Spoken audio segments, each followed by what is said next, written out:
আল্লাহ নবী বলেন, ইন্না মিম্মা আদরাকান নাসু মিন কালামিন নুবুওয়াতিল উলা, আমাদের নবীর আগে যত নবী দুনিয়াতে আসছে সমস্ত নবী তার উম্মতকে বলছে, ইদা লাম তাস্তাহি ফাসনা মা শিতা, তোমার যদি লজ্জা না থাকে, তোমার যা মন চায় তুমি তা করো।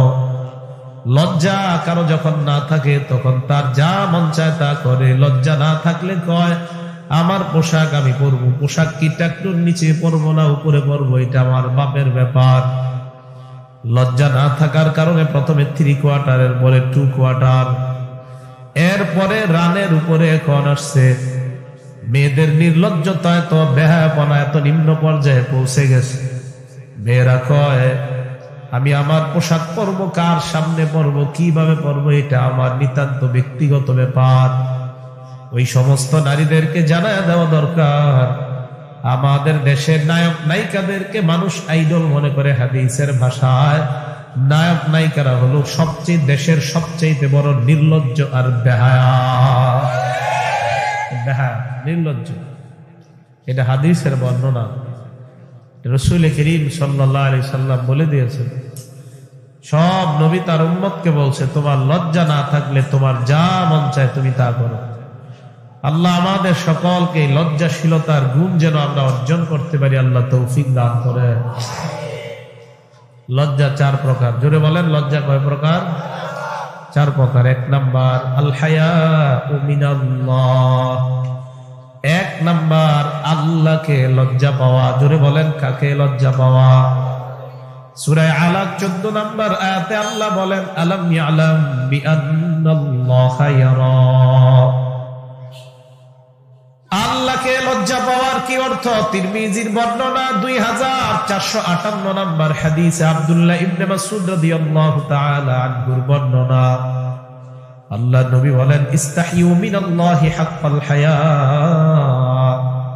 তোমরা আল্লাহকে যথাযথভাবে লজ্জা পাও। সাহাবা প্রশ্ন করলেন, ইয়া রাসূলুল্লাহ, আল্লাহকে তো আমরা লজ্জা পাই, আপনি লজ্জা দ্বারা কি বুঝাইতে চান? আল্লাহ নবী বলেন, আল্লাহকে লজ্জা পাওয়ার অর্থ আবার 4টা। লজ্জা কয় প্রকার? আর আল্লাহকে লজ্জা পাওয়ার অর্থ কয়টা? 1 নাম্বার তাহফাজুর রাসা ওয়া মা ওয়া, তোমার মাথা আর মাথার আশেপাশে যেই অঙ্গগুলা গুনাহ থেকে বাঁচাইবা। তোমার মাথার আশেপাশে কান, চোখ, নাক, মুখ, এইগুলা গুনাহ থেকে বাঁচাইবা। আল্লাহকে লজ্জা পাওয়ার 1 নাম্বার অর্থ হলো মাথা, মাথার আশেপাশের অঙ্গগুলা গুনাহ থেকে বাঁচাও। কান দ্বারা তুমি কোনো হারাম কথা শুনবা না, চোখ দ্বারা হারাম জিনিসের দিকে তাকাইবা না, নাক দ্বারা কোনো হারাম জিনিসের ঘ্রাণ নেওয়া যাবে না, মুখ দ্বারা কোনো নারীর সাথে অবৈধভাবে কথা বলা যাবে না। বুখারীর বর্ণনা 6612 নম্বর হাদিসের বর্ণনা। আল্লাহ নবী বলেন, ইন্নাল্লাহা ক্বাদ কাতাবা আলা ইবনি আদম হাজ্জাহু মিনাজ জিনা, আদম সন্তান সবাই জিনা নামক পরীক্ষার সম্মুখীন হবে। নবী বলেন, জিনাল আইনি আন নাজ, চোখের জিনা হলো দেখা, চোখের জিনা হলো দেখা। ওয়া জিনাল লিসান আল মানতিক, মুখের জিনা হলো কথা বলা। চোখ দ্বারা আপনি হারাম জিনিসের দিকে যদি তাকান, এই হারাম জিনিসের দিকে তাকানো, এটা জিনা করা। কান দ্বারা কোন হারাম নারীর কথা শুনেন, এটা ব্যভিচার হয়ে যায়। রাতের বেলা আপনি কোন নারীর সাথে অবৈধভাবে কথা বললেন, এটা আপনি মুখের জিনা করলেন। আল্লাহ নবী বলেন, এই জিনাগুলা এমন এক পর্যায়ে পৌঁছে যায়, ওয়াল ফারজু ইউসাদ্দিকুহু যালিকা ওয়া ইউকাযিব, লজ্জাস্থান বাস্তবতা গিয়ে সেটাকে বাস্তবে রূপান্তরিত করে দেয়। বলেন নাউযুবিল্লাহ। মুখ দ্বারা আপনি কোন নারীর সাথে কথা বললেন, কান দ্বারা তার কথা শুনলেন, চোখ দ্বারা ওই নারীর দিকে তাকাইলেন। এবার আপনি কল্পনা করলেন, আল্লাহ নবী বলেন, এই যে তুমি কল্পনা করলা, এটা তোমার অন্তরের জিনা হয়ে যায়। আরে রাতের পর রাত মোবাইলের মাধ্যমে কত মেসেজ করলেন আর কত চ্যাটিং করলেন, কান দ্বারা আপনি কত অবৈধভাবে নারীর কথা শুনলেন।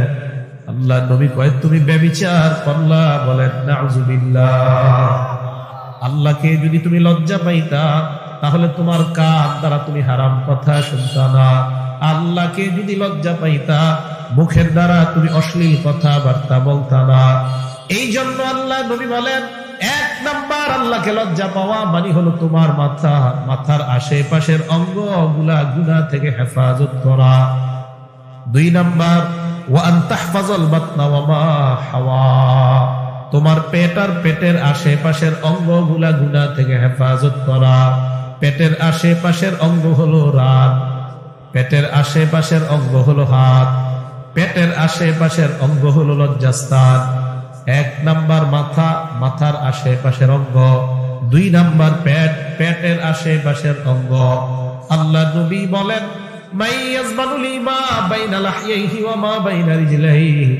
আমাকে যদি আমার উম্মত 2টা জিনিসের নিরাপত্তা দিয়ে দেয়। 1 নাম্বার, আমার উম্মত যদি বলে, ইয়া রাসূলুল্লাহ, আমি এই মুখ দ্বারা কোনো গুনাহ করি নাই।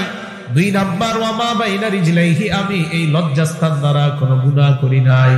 আল্লাহ নবী কয়, এই 2টা অঙ্গের নিরাপত্তা আমাকে দিয়ে দাও। আযমাল্লাকুল জান্নাহ, আমি নবী তোমাকে জান্নাতে নেওয়ার জিম্মাদার হয়ে গেলাম।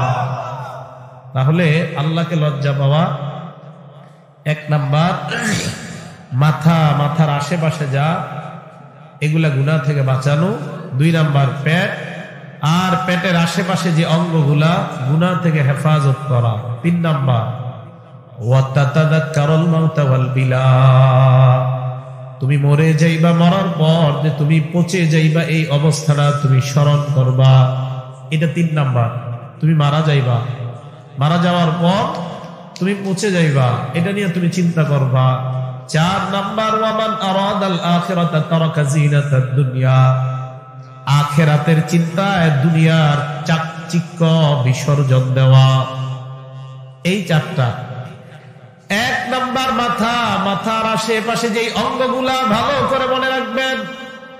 সূরা আলাকের 14 নাম্বার আয়াতে আল্লাহ বলেন, আলাম ইয়ালাম বিআন্নাল্লাহা ইয়ারা, আপনি যখন চোখ দ্বারা কোনো গুনাহ করবেন ওই টাইমে সূরা আলাকের 14 নাম্বার আয়াত স্মরণ করবেন। আল্লাহ কয়, এ বান্দা, আমি যে তোমাকে দেখি তুমি কি জানো না?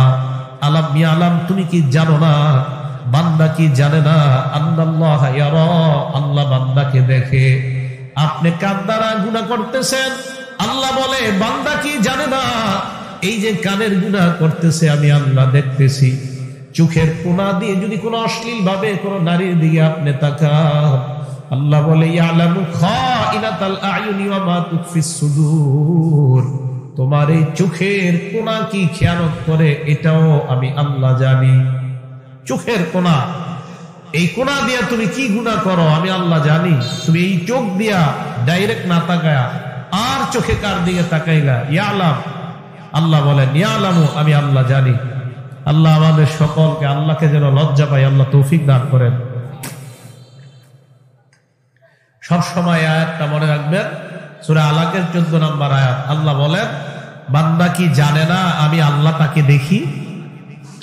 গুনাহ করার সময় এই অনুভূতি আপনার মধ্যে আসা যে বান্দা কি জানে না আমি তাকে দেখি।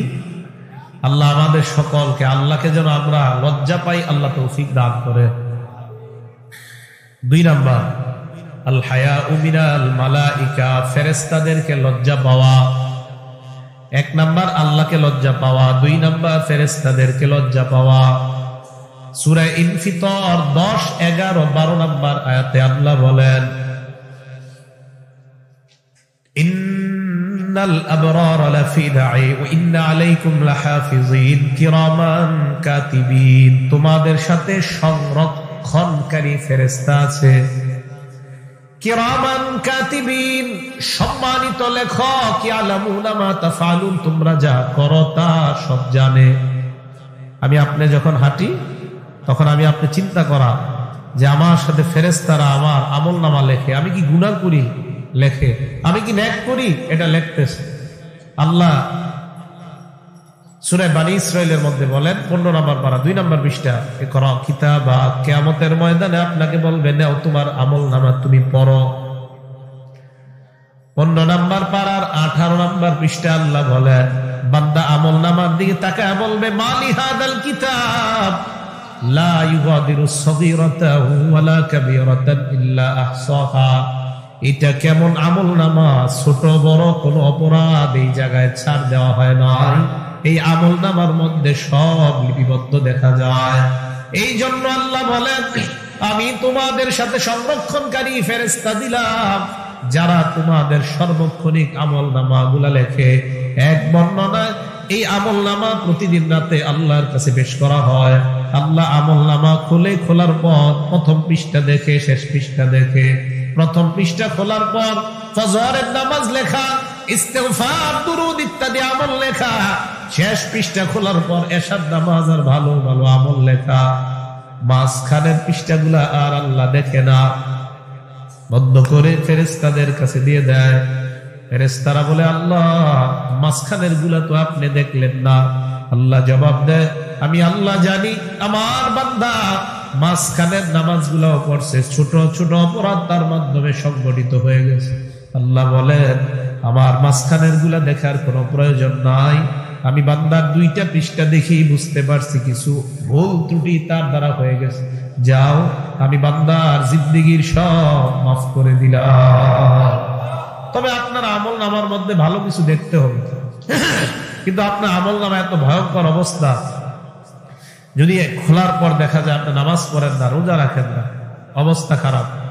আল্লাহ আমাদের সকলকে বেশি বেশি ভালো আমল করার তৌফিক দান করেন।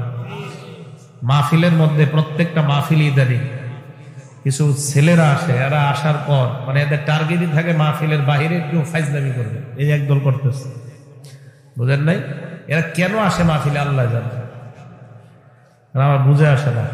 আগামী বছর নিয়ম করবো রাস্তার পাশে কোনো মাহফিলের জন্য কেউ দাওয়াত দিবেন না। রাস্তার পাশে কোনো মাহফিলের দাওয়াত দেওয়া নিষেধ। গাড়ি চলে যে রাস্তায়, রাস্তার পাশে মাহফিলের দাওয়াত দেওয়া নিষেধ। খুব কঠিন আইন হবে। রাস্তার আশেপাশে, মাহফিলের আশেপাশে কেউ হাঁটবে আর আওয়াজ করবে, ওই মাহফিলে লেখা থাকবে, আওয়াজ হবে, স্টেজ থেকে নাইমা জুতা পায়ে দিয়ে চলে যাবে, নিয়ম থাকবে, লেখা থাকবে। ফাইজলামি তো বাজার না, মাহফিল, ফাইজলামি। খায়ের বলতেছিলাম 1 নাম্বার আল্লাহকে লজ্জা পাওয়া, 2 নাম্বার ফেরেশতাদেরকে লজ্জা পাওয়া। ফেরেশতাকে লজ্জা পাওয়া, এই জন্য আপনি গুনাহ করার সময় লজ্জা হওয়া উচিত, আমাকে আল্লাহ দেখে, ফেরেশতা দেখে। 3 নাম্বার আল হায়াউ মিনান নাস, মানুষকে লজ্জা পাওয়া। 4 নাম্বার আল হায়াউ বিনাফসিহি, নিজেকে লজ্জা পাওয়া। সূরা ইউসুফের 23 নম্বর আয়াতে আল্লাহ বলেন ইউসুফ এবং জুলাইখা এক কামরার মধ্যে যখন ওয়াগাল্লাকাতিল আবওয়াব, জুলাইখা সব দরজা বন্ধ করে দেয়। ওয়াকালাত হাইতালা, ইউসুফ নবীকে কয় আসো আমার দিকে। ক্বালা মাআযাল্লাহ, ইউসুফ নবী তাকায় দেখে কোনো মানুষ নাই, আল্লাহ আমাকে দেখতেছে। ইউসুফ নবী বললেন মাআযাল্লাহ, আল্লাহর আশ্রয় চাই, আল্লাহর কাছে পানাহ চাই। নিজেকে লজ্জা পাওয়া, নিজেকে লজ্জা পাওয়ার চরম দৃষ্টান্ত হলো আপনি একটা ঘরের মধ্যে আছেন, কেউ নাই, ওই সময় নিজেকে আপনি লজ্জা পাওয়া। বুখারীর বর্ণনা 7 নম্বর হাদিস, আবু সুফিয়ান রাদিয়াল্লাহু তাআলা, বাদশাহ হিরাক্লিয়াসের সামনে আমার নবীর চিঠি গেছে। চিঠি যাওয়ার পর বাদশাহ হিরাক্লিয়াস কয় চিঠির মধ্যে কি লেখা? বাদশাকে পড়ে শোনানো হয়, আমার নবী লেখছেন আদউকা বিদিআয়াতিল ইসলাম, এ বাদশাহ আমি তোমাকে আল্লাহর দিকে দাওয়াত দেই, তুমি ইসলাম গ্রহণ করো, তাহলে তুমিও নিরাপদ হয়ে যাইবা।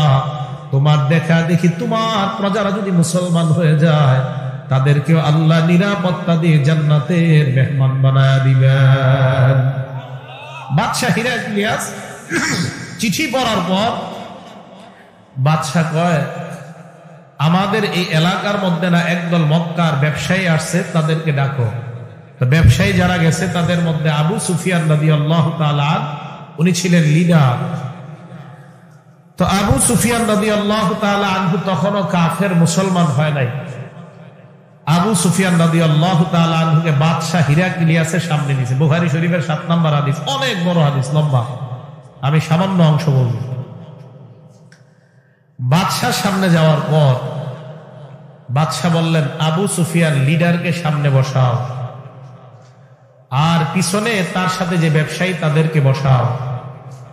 বসানোর পর বাদশাহ বললেন, ফাইন কাযাবানি, আবু সুফিয়ানকে আমি যা যা প্রশ্ন করব, যদি কোনো মিথ্যা কথা বলে, কাযিবুহু, পিছনে তোমরা বলবা কথাটা মিথ্যা না সত্য। আবু সুফিয়ান কয়, আমি রেডি হইলাম। আমাকে প্রশ্ন করা হয় মুহাম্মদ সাল্লাল্লাহু আলাইহি ওয়াসাল্লামের ব্যাপারে অনেকগুলা প্রশ্ন আমাকে করা হয়। আবু সুফিয়ান কয়, লাউলাল হায়াউ মিন আইয়াসিরু আলাইয়া কাযিবা কাযাবতু আন, আমার লজ্জা হইল আমি যদি নবীর নামে একটা মিথ্যা কথা কই, এলাকায় গিয়ে মানুষ আমাকে বলবে ছি ছি তুমি মিথ্যাবাদী। এই লজ্জা হওয়ার কারণে আমি মিথ্যা বলি না। একজন কাফের লজ্জায় মিথ্যা বলে না, একজন কাফের। আবু সুফিয়ান তখনও কাফের। আবু সুফিয়ান কয়, আমাকে মানুষ মিথ্যাবাদী বলবে এই লজ্জায়, আমি নবী মুহাম্মদের ব্যাপারে একটা কথাও মিথ্যা বলি নাই। একজন কাফের মিথ্যা বলে না, আর আমাদের দেশের মুসলমান উঠতে বসতে সকাল সন্ধ্যায় শোয়ারাত পর্যন্ত মিথ্যা আর মিথ্যা, জীবনটাই মিথ্যা। একজন কাফের লজ্জায় মিথ্যা বলে না। ওই যে আমাদের লজ্জা নাই, তাই সব করি আমরা। আরেকটা হাদিস শুনেন, নাসাই শরীফের 406 নম্বর হাদিস।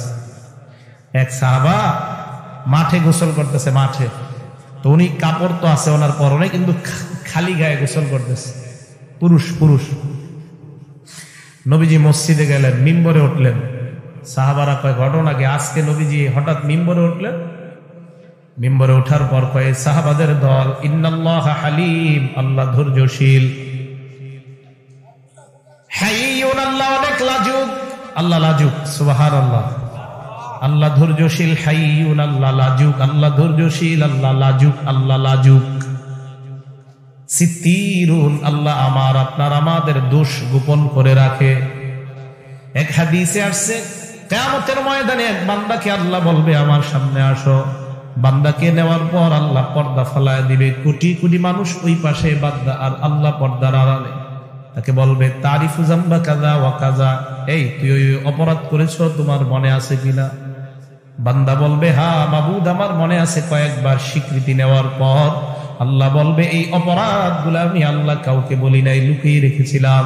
যাও, আমি আল্লাহ তোমাকে ক্ষমা করে দিলাম। কাউকে বইলো না, আমি তোমারে মাফ করে দিছি, কাউকে বলা দরকার নাই। শুধু বলবা তুমি জান্নাতি, যাও জানায় দাও। সিত্তির, আল্লাহ আমার আপনার দোষ গোপন রাখে। এই কথা বলার পর নবীজি বলেন, ফাইদা উতাসালা আহাদুকুম, তোমাদের কেউ যখন গোসল করবা, ফালইয়াস্তাতির, পর্দা দিয়া গোসল করবা। আশেপাশে আড়াল রাখবা, আড়াল রাইখা গোসল করবা।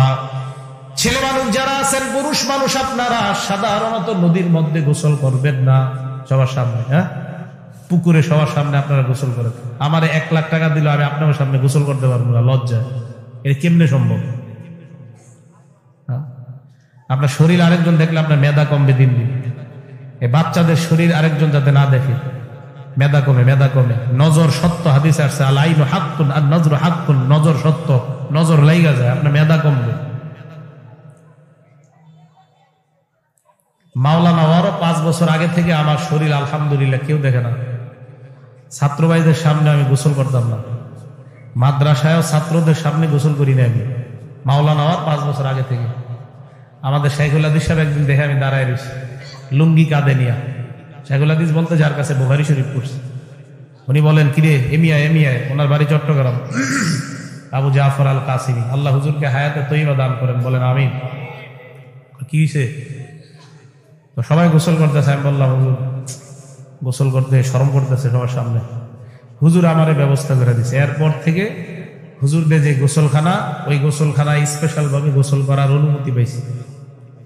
ওখানে গোসল করতে, আপনার নিয়ত যদি ভালো থাকে, আপনারা তো আল্লাহ দেখবে, আল্লাহ ব্যবস্থা করে দিবে যেমন। এখন তো বলতেছিলাম, আপনার শরীর মানুষ না দেখাই দরকার।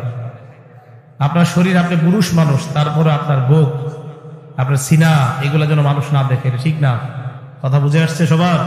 তো নবীজি বললেন, যখন তোমরা গোসল করবা, আড়ালে গোসল করবা। বাচ্চাদেরকে সবার সামনে গোসল করাবেন না, বাচ্চা মানুষ সবার সামনে না।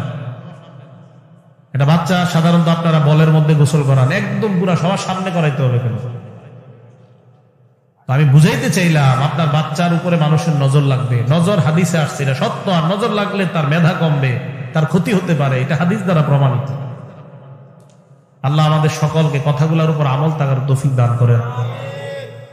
রাসূল করিম সাল্লাল্লাহু আলাইহি সাল্লাম মিম্বরে দাঁড়ায় বললেন, ফাইদা তাসালা আহাদুকুম ফালইস্তাতির, তোমাদের কেউ যখন গোসল করবা ফালইস্তাতির, পর্দা দিয়ে গোসল করবা, আশেপাশে তোমরা আড়াল করে নিবা। আবু দাউদের বর্ণনা 4014 নম্বর হাদিসের বর্ণনা, আল্লাহর নবীর এক সাহাবা জারহাদ রাদিয়াল্লাহু তাআলা আনহুর বর্ণনা। জারহাদ কি নাম সাহাবা? জারহাদ। বলেন জারহাদ, সবাই বলেন জারহাদ। আপনারা আগে নাম শুনেন না এটা। এই জারহাদ রাদিয়াল্লাহু তাআলা আনহু বলেন, জালাসা রাসূলুল্লাহ ইনদানা, সামনে বসা, আমাদের সামনে বসা। ওয়া ফাখিজি মুনকাশিফা, আমার রান খুইলা গেছে। আল্লাহ নবীর সামনে আমার রান খুইলা গেছে। নবী আমার দিকে তাকায় কয়, আমা আলিমতা আন্নাল ফাখিজা আওরা, এই মিয়া তুমি কি জানো না রান সতরের অন্তর্ভুক্ত, তাড়াতাড়ি তোমার রান ঢেকে নাও। আমাদের সমাজে একদল যুবক ইদানিং বের হয়েছে, লজ্জা শরম নাই। 15 বছর বয়স, 18, 21, 22 বছর বয়স, এতটুকু প্যান্ট পইরা হাঁটে আর সিগারেট টানে। এগুলা এলাকার সবচেয়ে বেহা আর নির্লজ্জ। লজ্জা শরম নাই, রাস্তা দিয়ে হাঁটে, ভাব ধরে আমি খুব একটা কিছু হয়ে গেছে। এটা তোর মতো খুবই তার এলাকায় কেউ নেই। ভাব ধরে আমি কিছু হয়ে গেছে। আমার নবী কয় তোমার লজ্জা শরম কিচ্ছু নেই, রান খুলে হাঁটে। কেমন মানুষ? আবু দাউদ শরীফের 4014 নম্বর। শহরে এটার কথা বলতে, গ্রামগঞ্জে জানি না আছে। বালে 18 বছর 20 বছর বয়স, এতটুকু প্যান্ট পরে, কেমন নির্লজ্জ। আচ্ছা ইসলাম মনে করেন, ইসলাম একদিকে রাখেন, ঠিক আছে, ইসলামী মূল্যবোধ পরে আসে। এর কি মাথায় গিলু নাই? এত গোপর আর পায়খানা যার মধ্যে থাকে, ওই যুবক, ওই 20 বছরের কোন ছেলের মাথায় যদি পায়খানা আর গোবর থাকে, সেই প্যান্ট পরে হাঁটতে পারে, শর্ট প্যান্ট পরে। এর কেমন নির্লজ্জ। তো রাসূল সাল্লাল্লাহু আলাইহি সাল্লাম বললেন, রান রান, এটা সতর। ভাই মনে থাকবে তো সবার?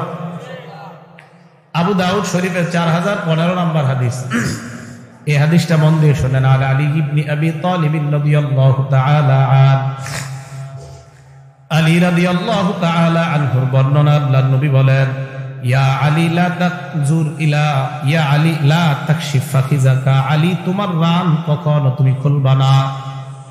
ওয়ালা তানজুর ইলা ফাখিজি হাইয়িন, আলী জীবিত মানুষের রানের দিকে তাকাইবা না। এরপর আমার নবী যেটা বললেন, ঘরের মধ্যে স্বর্ণাক্ষরে লিখে রাখবেন, ওয়ালা ফাখিজি মাইয়িতিন, আলী মৃত ব্যক্তির রানের দিকেও তাকাইবা না। জীবিত ব্যক্তির রান দেখবা না, মরা ব্যক্তির রানও দেখবা না। আমি অবাক হয়ে গেলাম, মরা ব্যক্তির রান যেখানে দেখা না যায়, কিভাবে আমাদের যুবকরা শর্ট প্যান্ট পরে হাঁটে, মরা ব্যক্তির রান দেখা না যায়। তো নবীজি বললেন, আলী জীবিত ব্যক্তির রান দেখবা না, মরা ব্যক্তির রান দেখবা না। আপনারা আমার কথাগুলা ঘরে ঘরে ছড়াইয়া দেন, আল্লাহ তৌফিক দান করেন। আবু দাউদ শরীফের 4017 নম্বর হাদিস। এই হাদিসের বর্ণনাকারী বাজ ইবনে হাকিম রাদিয়াল্লাহু তাআলা আন, তার বাবা থেকে, তার বাবা, তার দাদা থেকে এই হাদিসটা বলছে। নবীজির সামনে গেলাম, যাওয়ার পর প্রশ্ন করলাম, আওরাতুনা মা নাতি বিনহা ওয়া মা নাদার ইয়া রাসূলুল্লাহ, আমরা কাদের সামনে সতর ডাকবো আর কাদের সামনে সতর ডাকবো না? আল্লাহর নবী বললেন, ইহফাজ আওরাতাক ইল্লা মিন যাওজাতিক, তুমি তোমার বিবি ছাড়া সবার সামনে তোমার সতর ঢেকে রাখতে হবে। এরপর আল্লাহর নবীকে প্রশ্ন করলেন, ইযা কানা আহাদুনা খালিয়ান ইয়া রাসূলুল্লাহ, সবাই এই কথাটা মন দিয়ে শুনেন। আপনারা অনেকে চাকরির সুবাদে ম্যাচের মধ্যে থাকেন, চাকরির সুবাদে ফ্যামিলি থেকে আলাদা একটা রুম আপনারা ভাড়া নিয়ে থাকেন। এক সাহাবা প্রশ্ন করলেন, ইয়া রাসূলুল্লাহ, রুমের মধ্যে রুমে সিটকারি লাগায় যদি একা থাকি, তখনও কি আমাদের লজ্জাস্থান ঢেকে রাখতে হবে? ভালো করে শুনেন, ইয়া রাসূলুল্লাহ, রুমের মধ্যে কেউ নাই, রুমের মধ্যে কামরা লাগায়া আমি একা একা বসা, ওই সময় কি আমার রান খোলা যাবে না? আল্লাহ নবী জবাব দিলেন, ফাল্লাহ আহাক্কু আইয়ুস্তাহিয়া মিন, এ মিয়া ওই জায়গায় কোনো মানুষ নাই, আল্লাহ ওই জায়গায় কেউ নাই, আল্লাহ আছে। তুমি আল্লাহকে মানুষের চাইতে বেশি লজ্জা পাওয়া দরকার। এই আল্লাহর লজ্জায় তুমি একা থাকলেও তোমার রান কখনো খুলবা না। মনে থাকবে কথাটা?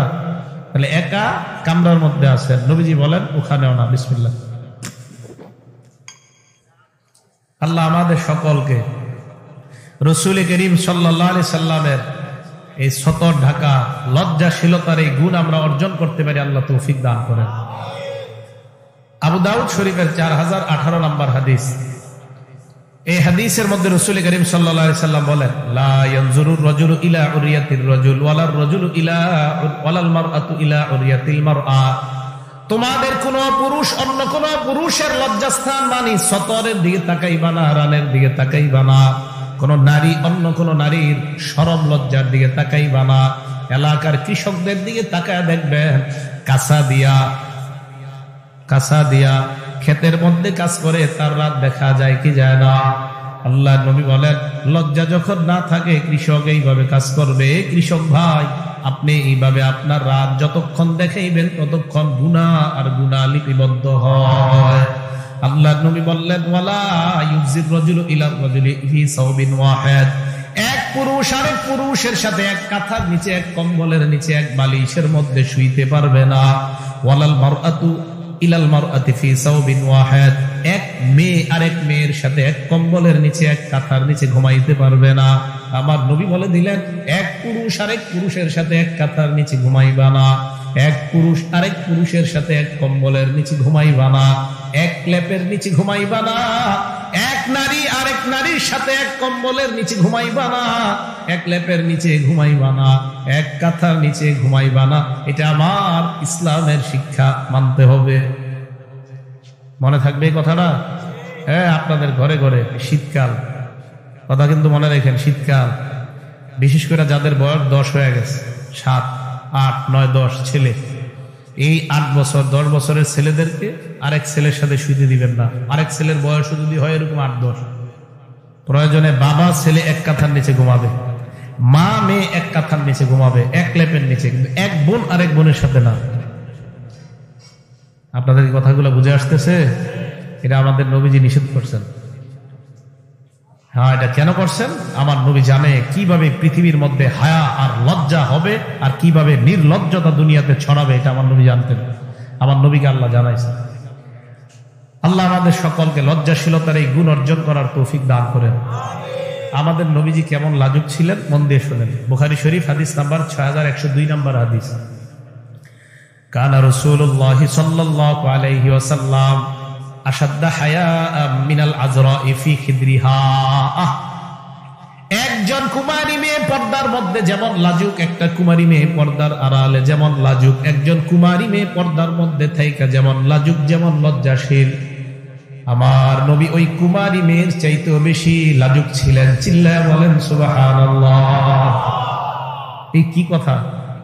নবীজি একটা কুমারী মেয়ে পর্দার মধ্যে থাইকা যতটা লাজুক, আমাদের নবী এর চাইতে বেশি লাজুক ছিলেন। আল্লাহ আমাদের সকলকে নবীর মতো লজ্জাশীলতার এই গুণ যেন আমরা অর্জন করতে পারি, আল্লাহ তৌফিক দান করেন। চা দিও না, এটাই রাখো, এটা নিয়ে যাও, আগেরটাই রাখো। চা নিয়ে যাও, চা আরেকজনটা দাও, এটা নষ্ট করো না। হ্যাঁ, চা খাই না, না এটাই থাক, পানি থাক। রাসূল করিম সাল্লাল্লাহু আলাইহি সাল্লাম কুমারী মেয়ে, এই কুমারী মেয়ের চেয়ে বেশি লাজুক ছিলেন। আল্লাহ আমাদের সকলকে লাজুকতার গুণ অর্জন করার তৌফিক দান করেন। আমাদের নবী আল্লাহকে লজ্জা পাইছিলেন, সুবহানাল্লাহ। বুখারী শরীফ হাদিস নাম্বার 349, 349 নম্বর হাদিস। নবী মেরাজে গেলেন, মেরাজ থেকে আসতেছে, মুসা নবী কই যান? দুনিয়ায় যাই, কি নিয়ে যান? 50 ওয়াক্ত নামাজ। মুসা নবী যান, আল্লাহরে বলেন কমায় দিতে। আমাদের নবী আল্লাহর কাছে যায়, আল্লাহ 5 ওয়াক্ত কমায় দেয়। কমাইতে 45 ওয়াক্ত নাই আছে আর 5 ওয়াক্ত। মুসা নবী বললেন কোথায় যান? আমাদের নবী দুনিয়ায় যাই। কয়েক নামাজ নিয়ে? 5 ওয়াক্ত নামাজ। মুসা নবী জবাব দিলেন, রাজি রাব্বাক, আপনার রবের কাছে যান, আরো কমায়া আনেন। আপনার উম্মত 5 ওয়াক্ত নামাজও পড়বে না। কথা সত্য কিনা? সবাই কয় না? সবার ব্যবসা এমন যে আজকে এশার নামাজ সবাই পড়ছে। সবার ব্যবসা এমন যে এশার নামাজ সবাই পড়ছে। আর যাই হোক, আমি আশাবাদী পড়ছেন। আমার আশাটা রক্ষা করার জন্য যারা যারা পড়েন নাই, মাহফিলের পরে পড়ে নিন। মুসা নবী বললেন আল্লাহর কাছে যান, আরো কমায় আনেন, আপনার উম্মত পড়তে পারবে না। আমাদের নবী বললেন ইস্তাহিয়াইতু মির রব্বি, আল্লাহর কাছে আর যাইতে লজ্জা হয়। সুবহানাল্লাহ, লজ্জা করতেছে, কেমনে যায় আবার? আল্লাহ বলবে আরে আপনি 5 ওয়াক্ত হবে না, আমার লজ্জা করতেছে, আর যাবো না। 5 ওয়াক্ত নিয়ে নবী রওনা করলেন। আল্লাহ ডাক দিয়ে বললেন, এই হাবিব লা ইউবাদদালুল কাউলু লাদাইয়া, আমার কথার কোনো পরিবর্তন নাই। 50 ওয়াক্ত পড়লে সওয়াব 50 ওয়াক্তের, আমার সওয়াব ঠিক থাকবে। হুকুম পরিবর্তন হয়ে গেছে 5 ওয়াক্ত। আপনার উম্মতকে বলেন 5 ওয়াক্ত পড়তে, আমি আল্লাহ 50 ওয়াক্তের সওয়াব দিয়ে দিলাম। আমাদের নবী লজ্জা পাইছিলেন আল্লাহরে, মনে থাকবে তো? 3 নাম্বার, আমাদের নবী মানুষকে লজ্জা পাইতেন। হাদিসটা মন দিয়ে শোনেন, বুখারী শরীফ 314 নাম্বার হাদিস। আম্মা জান আয়েশা সিদ্দিকার বর্ণনা। এক মেয়ে আসছে, এক নারী আসছে আমাদের নবীর কাছে মাসালা জিজ্ঞাসা করার জন্য। আমাদের মা বোনরা, হাসবেন না, কেউ হাসবেন না, আমাদের মা বোনরা মাসে একটা অসুস্থতার শিকার হয়, ঠিক না? এই আলোচনায় কেউ হাসবো না। তো মাসে যে অসুস্থতার শিকার হয়, এমন অসুস্থ হয়ে এক নারী আমাদের নবীজির কাছে আসছে মাসালা জিজ্ঞাসা করার জন্য। আমাদের নবীকে বললেন, নবী জবাব দিয়ে দিলেন, খুজি ফিরসাতাম মিন মিসকিন, তুমি কস্তুরী মিশ্রিত একটা কাপড় নাও, এই কাপড় দাদা তাতাহহারি বিহা, পবিত্রতা অর্জন করে নাও। মহিলা আবার কয়, কাইফা তাতাহহারু ইয়া রাসূলুল্লাহ, হুজুর আমি কিভাবে পবিত্রতা অর্জন করব? আল্লাহ নবী বললেন, তুমি কাপড় দ্বারা পবিত্রতা অর্জন করো। এই বলার পর ওই নারী তৃতীয়বার আবার কয়, হুজুর আমি কিভাবে পবিত্রতা অর্জন করব? আল্লাহ নবী কয় সুবহানাল্লাহ। কি কয়? এই সুবহানাল্লাহ মানে কি? আশ্চর্য। নবী মানে বুঝাইতে চায়, আরে আশ্চর্য তো তুমি বুঝো না, আমি তোমারে কি কই? এই তুমি কি বুঝো না আমি তোমারে কি বুঝাইতে চাই? বললাম তো তুমি কাপড় দিয়ে পবিত্রতা অর্জন করো। বারবার প্রশ্ন করতেছে। আম্মা জান আয়েশা সিদ্দিকা কয়, ফাস্তাবাসতুহা, মহিলার টান দিয়া নিয়ে এলাম, এদিকে আসো। এক প্রশ্ন বারবার করো। নবীজি লজ্জা পাইতেছে, এই জন্য তোমার আর উত্তর দিতে পারতেছে না। এই প্রশ্ন বারবার করে মানুষকে খুব লজ্জা পাইতেন নবীজি। আরেকটা লজ্জার দৃষ্টান্ত দিলে আপনারা বুঝবেন ঠিক কতটা লাজুক ছিলেন। বুখারী শরীফ হাদিস নাম্বার 4793 নাম্বার হাদিস। রাসূল করিম সাল্লাল্লাহু আলাইহি সাল্লাম যায়েনব রাদিয়াল্লাহু তাআলা আনহাকে বিয়ে করছেন। বিয়ে করার পর বাসায় নিয়ে আসছে। বাসায় আনার পর আল্লাহ নবী ওলিমার আয়োজন করলেন। হাদিসের বর্ণনা, আনাস রাদিয়াল্লাহু তাআলা আনহুর বর্ণনা। হযরতে আনাস বলেন, বুনিয়া আলান নবী সাল্লাল্লাহু আলাইহি ওয়াসাল্লাম বিজাইনাব বিনতি জাহাশ রাদিয়াল্লাহু তাআলা আনহা বিখুবজিন ওয়া লাহমিন। হযরতে যায়েনবকে আল্লাহ নবী বিয়ে করার পর রুটি আর গোশত দ্বারা ওলিমার আয়োজন করলেন। আনাস বলেন, আমাকে পাঠানো হয় সাহাবাদেরকে দাওয়াত দেওয়ার জন্য। সাহাবাদেরকে আমি দাওয়াত দিলাম। একের পর এক সাহাবা আল্লাহ নবীর দাওয়াতে আসে, আসার পর খায় আবার বিদায় নেয়। বুখারীর বর্ণনা, ইয়াকুলুনা ওয়া ইয়াজিউনা, আসে খায় আবার বিদায় নেয়, আসে খায় বিদায় নেয়। এইভাবে যখন খাবার চলতেছে, হযরতে আনাস বলেন, হাত্তা মা আজিদু আহাদান আদউহু, আর দাওয়াত দেওয়ার মতো কাউকে পাই না। দাওয়াত দেওয়া সবাই শেষ, সব সাহাবা খাবার খাওয়া শেষ। আমি আল্লাহ নবীকে বললাম, ইয়া রাসূলুল্লাহ, দাওয়াত দেওয়ার মতো আর কাউকে পাই না। আল্লাহ নবী বললেন, ইরফাউ তাআমাকুম, বাকি খাবার উঠা নাও। খাবার উঠানোর পর ফাইদা সালাসাতু রাহতিন ইয়াতাহাদ্দাসুনা ফিল বাইত, 3 জন বাসায় বৈশা গল্প করতেছে। কয়জন? এই জন্য এই জায়গাটা মন দিয়ে শুনেন। কিছু মেহমান আসে, মেজবানের বাড়িতে যাওয়ার পর উনি পুরা নিয়ত করে যায়, আমি আর যাবো না এই বাড়িতে। মেহমান মেজবানের বাড়ির দিকে পুরা নিয়ত করে, আর বাইরে মুনা। এই অবস্থা হওয়ার পর রাসূল করিম সাল্লাল্লাহু আলাইহি সাল্লামের বাড়িতে 3 জন বসা মেহমান, খায়া টায়া বসে রয়েছে। আরে আপনার খাওয়া শেষ, চলে যান। বসে রয়েছে, বসে গল্প করছে। এখন নবীজি বলতে পারতেছে না যে তোমরা চলে যাও। কি করবে নবীজি? নবীজি একবার এদিক যায় সেদিক যায়, বলতে পারে না যে চলে যাও। আবার নতুন বিবি ঘরে। তো নবীজির একটা অভ্যাস ছিল, নতুন বিবির সাথে বাসর রাত কাটানোর পরের দিন সকালে সব বিবিদেরকে গিয়ে সালাম দিতেন। সুবহানাল্লাহ। নবীজি আজকে দেখেন যে 3 মেহমান তো আর যায় না। ফান্তলাকা ইলা হুজরাতি আয়েশা, আল্লাহ নবী আয়েশা সিদ্দিকার ঘরের সামনে গেলেন। যেই কাজটা সকালে করতেন আজকে রাতেই গেলেন। যাওয়ার পর বললেন, আসসালামু আলাইকুম ইয়া আহলাল বাইত, হে আহলে বাইত, তোমাদের উপর শান্তি বর্ষিত হোক, তোমরা কেমন আছো? আয়েশা সিদ্দিকা কয়, ওয়া আলাইকাস সালাম ওয়া রাহমাতুল্লাহ, হুজুর আপনার উপর শান্তি বর্ষিত হোক, আপনি কেমন আছেন? কাইফা ওয়াজাদতা আহলাক, আপনার নতুন বিবি কেমন? সুবহানাল্লাহ। হুজুর নতুন বিবিরে কেমন পাইলেন? মজা করে আল্লাহর নবী পরের বিবির কাছে গেলেন, সব বিবির ঘরের সামনে গিয়ে সালাম দিলেন। সব বিবি আয়েশার মতো বললেন, নতুন বিবি কেমন পাইলেন? সব বিবিদের ঘরের সামনে যাওয়ার পর বাড়িতে আসলেন। আয়েশা দেখে ওই 3 জন এখনো গল্প। আল্লাহর নবী আবার আয়েশা সিদ্দিকার ঘরে নিয়ত করছে যে আবার আরেকটা ঘুরেন দেই। আয়েশা সিদ্দিকার ঘরের সামনে গেলেন। হযরতে আনাস বলেন, কানান নাবিয়্যু শাদীদাল হায়া, আমার নবী বড় লাজুক ছিলেন, তাই লজ্জায় তাদেরকে কিছু বলতে পারতেছিলেন না। লজ্জায় বলতে পারতেছে না যে তোমরা যাও। যদিও হাদিসের মধ্যে কিছু জায়গা হাসির আছে, কিন্তু জানেন আমি হাদিসের এই অংশগুলা গবেষণা করি যে আমাদের নবী লজ্জায়, মানে একটা মানুষের লজ্জায় বলতে পারতেছে না তুমি যাও। তো হযরত আনাস বলেন, নবী আবার গেলেন আয়েশার ঘরের সামনে। আমি গিয়ে বললাম, ইয়া রাসূলুল্লাহ, ওই 3 জন ঘর থেকে চইলা গেছে, এখন আপনি যাইতে পারেন। আল্লাহ নবী ঢুকলেন। ঢুকার পর পর্দা ফালায়া দিলেন। ওই মুহূর্তে আল্লাহ পর্দার আয়াত নাজিল করে দেয়। আর আল্লাহ আয়াত নাজিল করে দেয়, ওয়ালা মুস্তানিসিনা লিহাদিস, হে নবীর সাহাবারা, নবীর ঘরে খাওয়ার পর কথা বলার জন্য বইসা যাও না। সুবহানাল্লাহ। নবীর ঘরে খাইবা, খাওয়ার পর বের হয়ে যাইবা, খাওয়ার পর আবার গল্প গুজব করবা না, বের হয়ে যাবে। খাইছো, বের হয়ে যাও, গল্প করো না। তো নবী লজ্জার কারণে বলতে পারে নাই। 4 নাম্বার, মন দিয়ে শোনেন, আপনাদের এই জায়গার কারো ব্যাপারে আমার কাছে আপনি অভিযোগ করছেন, তো আমি দেখতেছি অভিযুক্ত ব্যক্তিটা এই জায়গায় আছে। আমাদের নবীর কাছে অভিযোগ করার পর নবী লজ্জায় বলতে পারতেন না যে এই লোকটা এই অপরাধ করছে, এটা বলতে পারতেন না। আবু দাউদ শরীফের হাদিস 4788 নাম্বার হাদিস।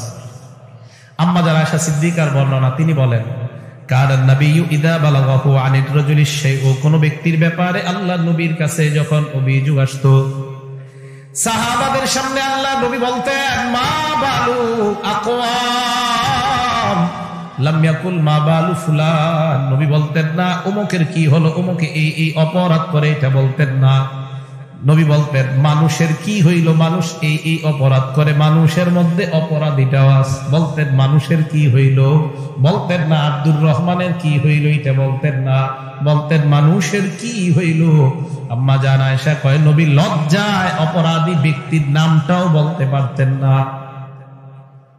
এভাবে বলতেন, আরে মানুষের কি হইল, মানুষ এই অপরাধ করে, বলতেন না যে আব্দুর রহমান এই অপরাধ করে, এটা বলতেন না। আল্লাহ আমাদের সকলকে আমাদের নবীর এই সুন্নতটা, লজ্জাশীলতা ঘরে নারী পুরুষ সবার মধ্যে যেন আল্লাহ তৈরি করে দেয়। আল্লাহ আমাদের সকলকে এই লাজুকতার গুণ অর্জন করার তৌফিক দান করে। এই গেল, আমি বলছি আপনাদের সামনে 2টা বিষয় আলোচনা করবো। এক, নবীর লজ্জা, তুই হাসি। আমাদের নবীজি তো আমরা সচরাচর হাসি। হাসি 3 প্রকার, জোরে বলেন, হাসি কয় প্রকার? 3 প্রকার। 1 নাম্বার আত-তাবাসসুম, মুস্কি হাসা। 2 নাম্বার আদ-দিহকু, সাধারণ হাসা। 3 নাম্বার আল-কাহকাহা, অট্ট হাসা। 1 নাম্বার মুস্কি হাসি দেওয়া, এটা সুন্নাত। 2 নাম্বার আদ-দিহকু, স্বাভাবিক হাসাও মাঝে মাঝে হাসি দেওয়া যায়। 3 নাম্বার আল-কাহকাহা, অট্ট হাসি দেওয়া জায়েজ নাই। অট্ট হাসি, হা হা করে আপনারা হাসা পুরো উড়াই দিতেছেন, এই হাসি দেওয়া জায়েজ নেই। বয়ানের মাঝেও যদি কোনো বক্তা আপনাদেরকে অট্ট হাসি দেওয়ায়, এটা ঠিক হবে না। অট্ট হাসি দেওয়া এটা জায়েজ না, এটা ঠিক না, এটা অন্যায়। অট্ট হাসি দিলে দিল মরে যায়। মুনাজাতে দেখবেন চোখের পানি আসে না, অট্ট হাসি যারা হাসে চোখের পানি আসবে না, দেখবেন অট্ট হাসলে দিল মরে যায়। তখন দেখবেন আপনি গত সপ্তাহে মুনাজাতে আপনার কান্না আসতো, এই সপ্তাহে আর কান্না আসে না, আপনি খুঁজে দেখবেন এই সপ্তাহে আপনার হাসির মিটার বাড়ছে, এই জন্য কান্না আসে না।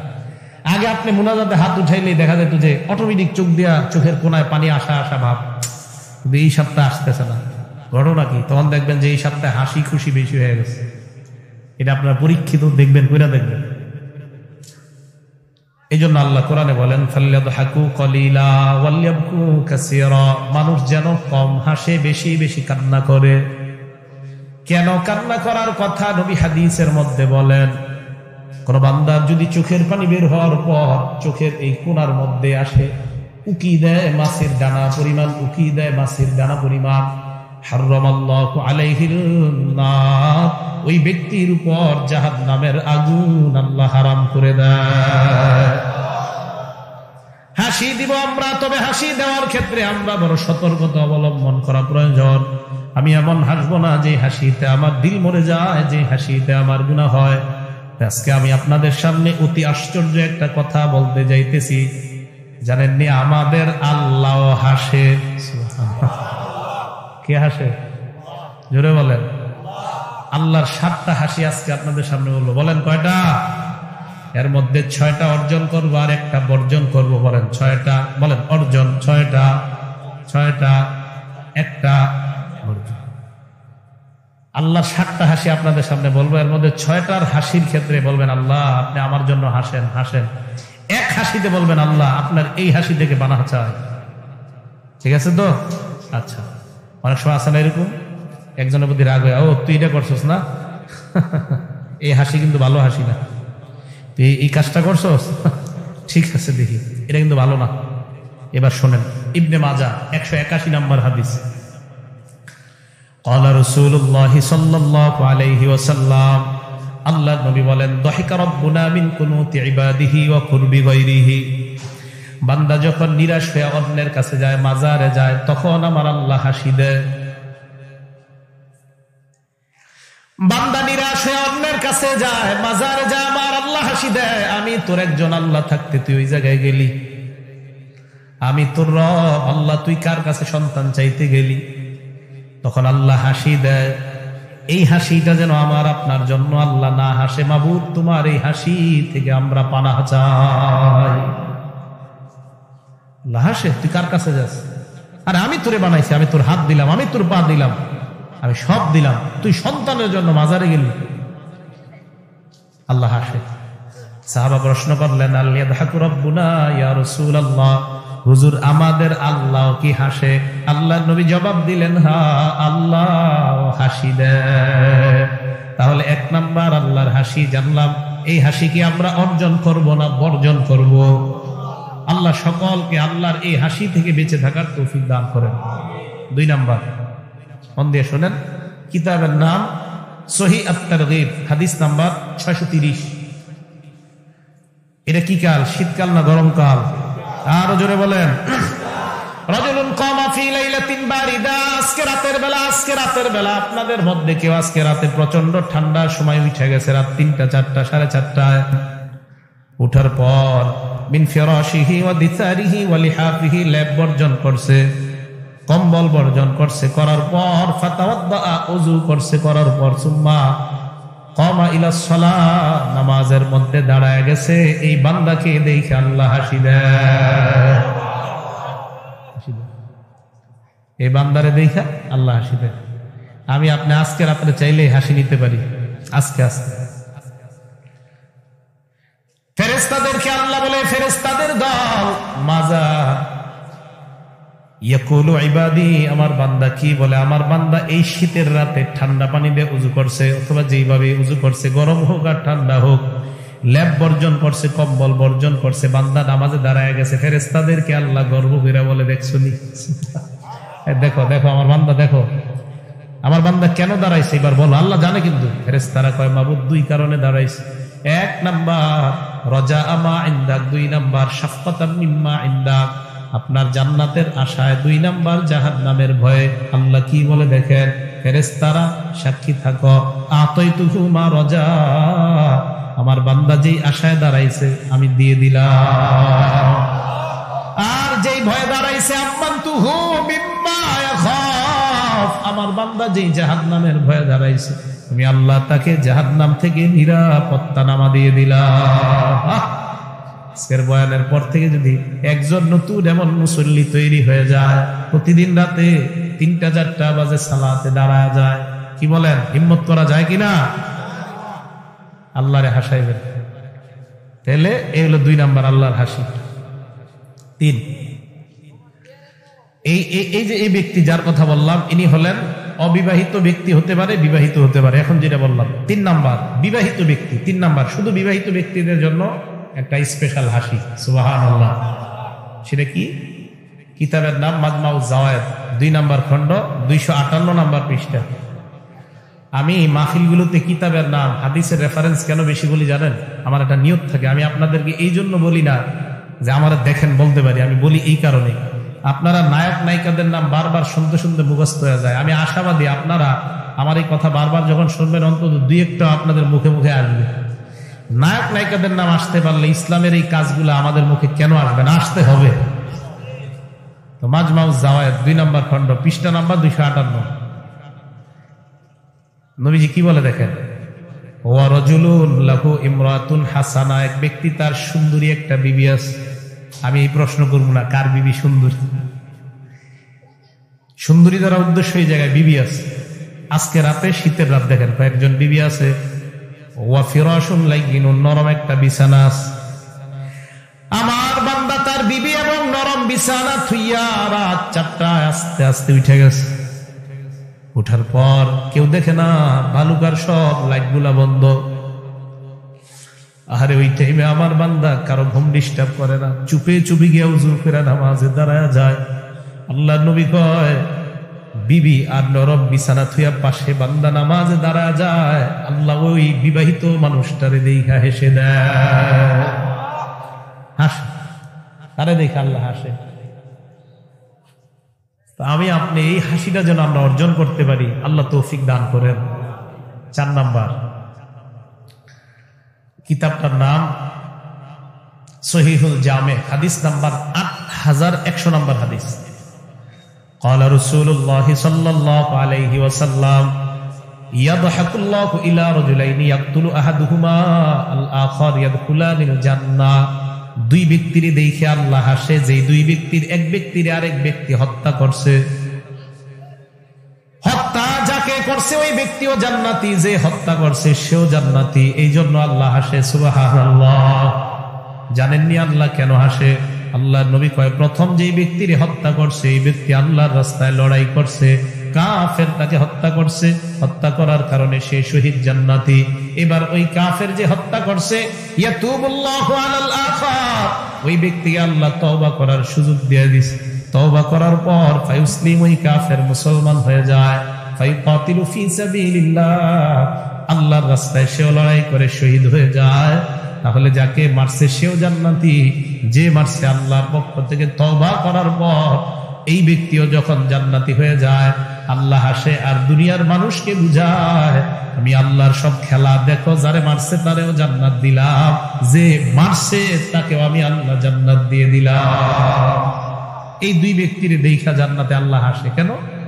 তোরে সে মারছে, তোরেও জান্নাত দিলাম, আবার তাকেও জান্নাত দিলাম। 5 নাম্বার, এই লজ্জা নেই, কথা শুনুন, আপনারা ওই দিক তাকান না, কথা শুনুন। 5 নাম্বারটা হলো রাসূল করিম সাল্লাল্লাহু আলাইহি সাল্লামের এক সাহাবা নাম সাদ ইবনে মুআজ রাদিয়াল্লাহু তাআলা। কিতাবের নাম মাজমাউজ জাওয়ায়েদ, খণ্ড নাম্বার 9, পৃষ্ঠা নাম্বার 312। সাহাবার নাম সাদ ইবনে মুআজ। বলেন সবাই কি নাম? সাদ ইবনে মুআজ। বলেন কি নাম? লাম্মা তুওয়াফিয়া সাদ ইবনে মুআজ রাদিয়াল্লাহু তাআলা আন, যখন মারা গেলেন, সাহাত উম্মুহু, তার মা চিৎকার করে করে কান্না করতে লাগলেন। আল্লাহর নবী বললেন, হে সাদের মা, লিয়ার কদ্দামউকি, তোমার অশ্রু যেন প্রবাহিত হয়, জোরে জোরে কাঁদবা না। ওয়ায়াযহাব হুজনুকি, তোমার দুঃখ যেন না থাকে। সাহাবারা কয়, হুজুর, মা সন্তানের জন্য দুঃখ তো হওয়াই স্বাভাবিক। আল্লাহর নবী কয়, সাদের মা শোনো, ফাইন্না ইবনাকি আউওয়ালা মান দাহিকাল্লাহু লাহু, তোমার সন্তান ওই ব্যক্তি ওই ব্যক্তি হলো তোমার সন্তান। তোমার সন্তান প্রথম ওই ব্যক্তি, মন দিয়ে শোনেন, তোমার সন্তান প্রথম ওই ব্যক্তি যার মরণের পর আল্লাহ হেসে দিয়েছে আর আল্লাহর আরশ কাঁপে উঠছে। তোমার সন্তানের মৃত্যুতে আল্লাহর আরশ কাঁপছে আর আল্লাহ হাসছে। তুমি এত টেনশন করো কেন? এ হলো 5 নাম্বার। 6 নাম্বার, 2 মেজবানের কর্মকাণ্ড দেখে আল্লাহ হেসে দিছে। সুবহানাল্লাহ। 2 মেজবান, এই হাদিসটা মন দিয়ে শোনেন। বুখারী শরীফের হাদিস, 3798 নাম্বার হাদিস। এই হাদিসটা একটা আশ্চর্য হাদিস। নবীজির কাছে এক মেহমান আসছে। মেহমানকে মেহমানদারি করানোর জন্য আল্লাহ নবী খাবার তালাশ করতেছে, নিজের বাড়িতে মেহমানদারি করবে। আল্লাহ নবী বাসা ইলা নিসাইহি, উনি ওনার বিবিদের কাছে পাঠাইলেন, গিয়ে দেখো আমার বিবিদের ঘরের মধ্যে খাবার আছে কিনা, আমি মেহমানের মেহমানদারি করতে চাই। আর এই জায়গাটা আমি যখন করি টেনশন করি, আমি যখন খাবার খাই লোকমা দিই মুখের মধ্যে, মাঝে মাঝে আমার হাদিসের এই জায়গাটা মনে পড়ে। মন দিয়ে শুনেন। যাকে পাঠাইলেন উনি আল্লাহ নবীর কাছে আসলেন। আসার পর নবী প্রশ্ন করলেন, কি ব্যাপার, খাবার ব্যবস্থা হয়েছে কিনা? ওই সাহাবা জবাব দিলেন, ইয়া রাসূলুল্লাহ, আপনার সব বিবিরা জবাব দিয়েছে, মা মানা ইল্লাল মা, আমাদের ঘরে পানি ছাড়া কিছু নাই। কারো ঘরে পানি ছাড়া কিছু নেই।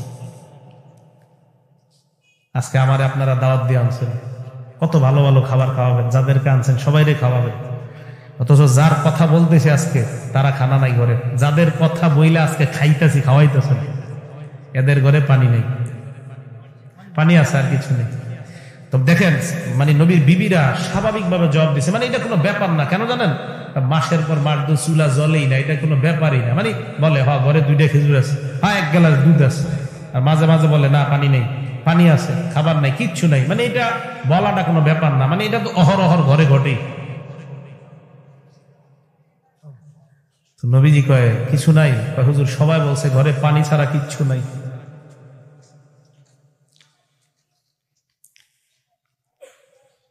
নবীজিও তো জানে আমার ঘর তো এরকমই থাকে, খাবার থাকে থাকে না। নবীজি বললেন, হাজা,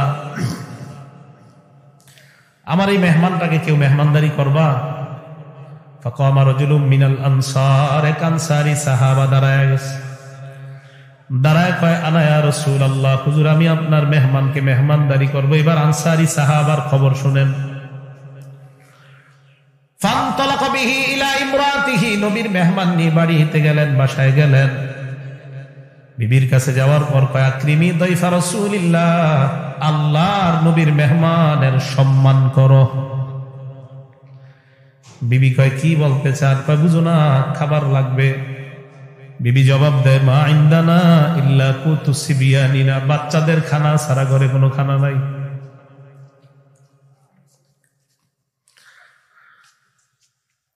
ওই সাহাবা কয়, হাইয়ি তুআমাকি ওয়া আসবাহি সিরাজাকি ওয়া নাওমি সিবিয়ানাকি ইযা রাদু আশা, যেই খাবার আছে এগুলাই প্রস্তুত করো, অভিনয় কইরা লাইটটা বন্ধ করে দাও, বাচ্চাগুলা খাবার চাইলে তাদেরকে জোর কইরা ঘুম পাড়ায়া দাও।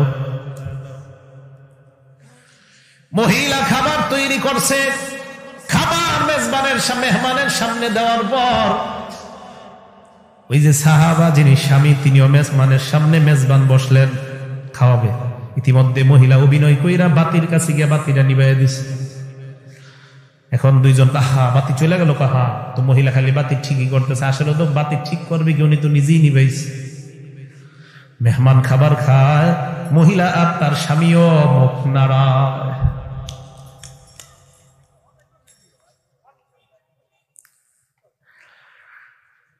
রাত চলে যায়, পরের দিন সকালবেলা আল্লাহ নবীর এই সাহাবা মেহমান নিয়ে যখন নবীর দরবারে উপস্থিত হয়, আল্লাহ নবী কয়ে, মিয়া এদিকে আসো। তোমার আর তোমার বিবির কর্মকাণ্ড দেখা গত রাত্রে আল্লাহ হেসে দিয়েছে। আল্লাহ হেসে দিছে তোমার আর তোমার বিবির কর্মকাণ্ডে। আল্লাহ হাইসা দিছে। তো আল্লাহ সূরা হাশরের 9 নম্বর আয়াত নাজিল করছে এদের ব্যাপারে। সূরা হাশরের 9 নম্বর আয়াত আল্লাহ বলেন ওয়ায়ুসিরুনা আলা আনফুসিহিম ওয়ালাউ কানা বিহিম খাসাসা। কিছু মানুষ আছে এমন, যেই মানুষ নিজের অভাব প্রয়োজন থাকা সত্ত্বেও কাউকে বলে না, বরং অন্যকে প্রাধান্য দিয়ে দেয়।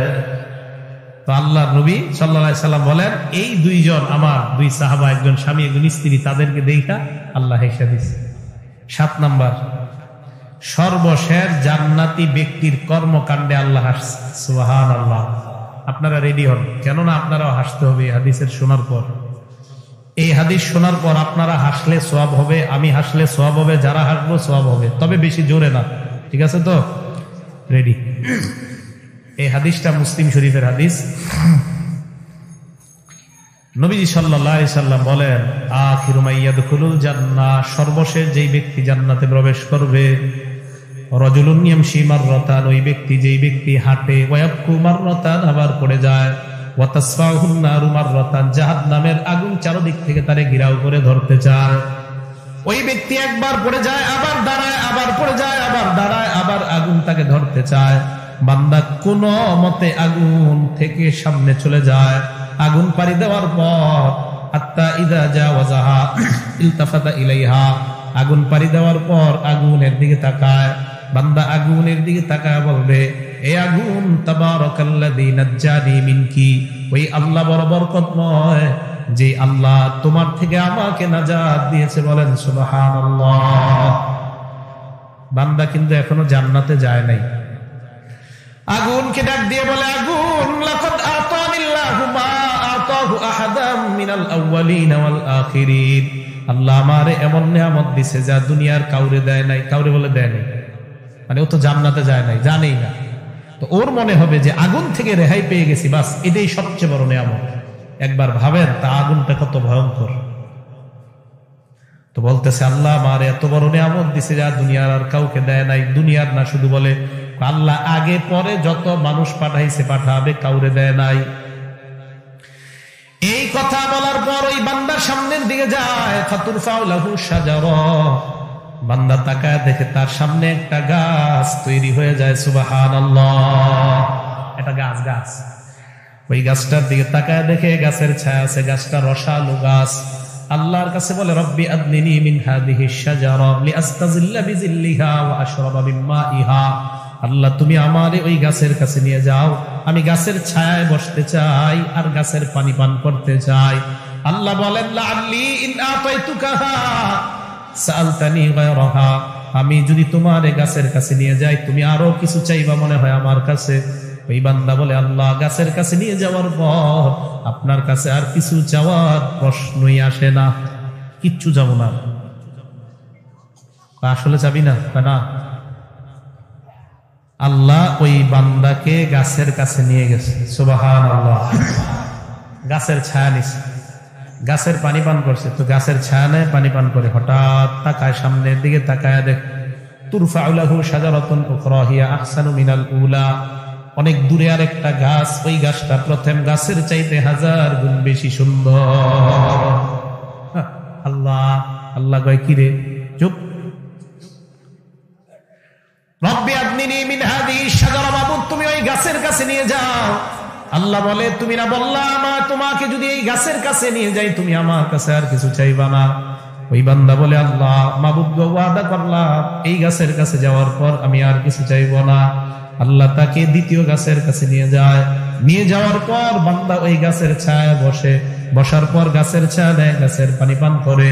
গাছের ছায়া আর পানি পান করার পর ওই বান্দা হঠাৎ সামনের দিকে তাকায়, তাকায় দেখে তুরফাউ লাহু শাজারা ইনদা বাবিল জান্নাহ, জান্নাতের দরজার সামনে সুন্দর আরেকটা গাছ দেখা যায়।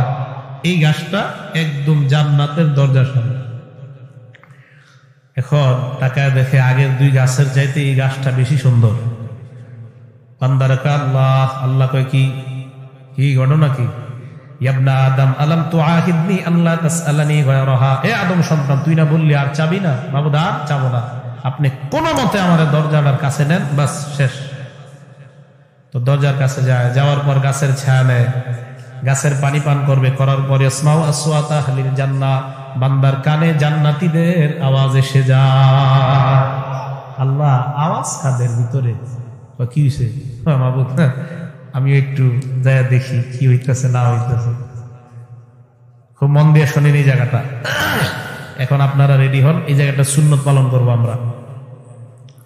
এই জায়গায় ওই বান্দাকে আল্লাহ বলে আয়ুরদিকা নতিয়াকা দুনিয়া ওয়া মিসলাহা। আরেক বর্ণনায় আমি যদি তোমার দুনিয়ার মতো এরকম ডাবল বানায়া, অথবা 10 দুনিয়ার মতো এমন ডাবল বানায়া তোমার একটা জান্নাত দেই, তুমি খুশি হইবা কিনা? ওই বান্দা এই কথা শোনার পর আল্লাহকে ডাক দিয়ে বলে, আল্লাহ আতাস্তাহজিউ বি ওয়া আনতা রাব্বুল আলামিন। আল্লাহ আপনি না বিশ্ব জগতের রব, আপনিও কি ঠাট্টা করেন? কি করেন?